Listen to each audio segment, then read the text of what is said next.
இன்றைக்கி நம்ம சேனலில் ராம் சரண், ஜான்வி கபூர், சிவராஜ்குமார் நடிப்பில் தேட்டர்ஸில் ரன் ஆகிட்டுருக்க பெத்தி படம் எப்படி இருக்குன்னு பார்ப்போம். நம்ம ஹீரோ ராம் சரண் ஒரு மலை கிராமத்தை சேர்ந்தவர். அவரும் அவர் ஊர் மக்களும் சுகர் ஃபேக்ட்ரியில் வேலை பார்க்குறாங்க. அதே டைம் நம்ம ஹீரோ நல்லா கிரிக்கெட்டும் விளாட்றாரு.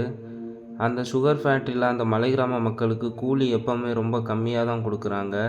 காரணம் அந்த மக்களுக்கான எந்த ஒரு அடையாளமும் இல்லை. அப்புறம் நம்ம ஹீரோ குஸ்தி போட்டியில் ட்ரைனிங் எடுத்து நிறையா சவால்களை தாண்டி அவரோட மக்களுக்கான மரியாதையும் அடையாளத்தையும் அவங்களுக்கான அங்கீகாரத்தையும் நிலைநாட்டினாரா இல்லையா, இதான் இந்த படத்தோட ஒன்லைன் ஸ்டோரி. ராம் சரண் நடிச்சிருக்க இந்த பெத்தி படம் 300 கோடி பட்ஜெட்டில் எடுத்திருக்காங்க. ஹீரோ ஊருக்காக எவ்வளோ தூரம் போராடுவார், இதான் இந்த படத்தோட மெயின் ஸ்டோரி. ஸ்டோரியை நேராக சொல்லாமல் சுற்றி வளைச்சு சொல்லியிருப்பாங்க. இதனாலே ஒரு சில இடங்கள் ரொம்ப போர் அடிக்கும்.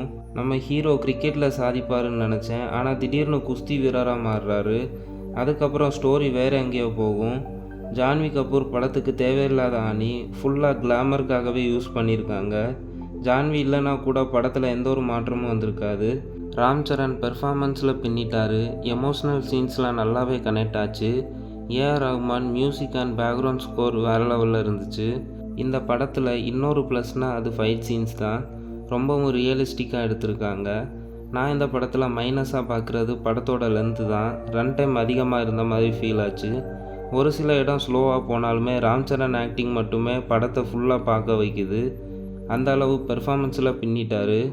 மாஸ் மசாலா ஆடியன்ஸுக்கு படம் பிடிக்க நிறைய வாய்ப்பு இருக்குது. நான் இந்த படத்துக்கு 3.5 ரேட்டிங் கொடுக்குறேன்.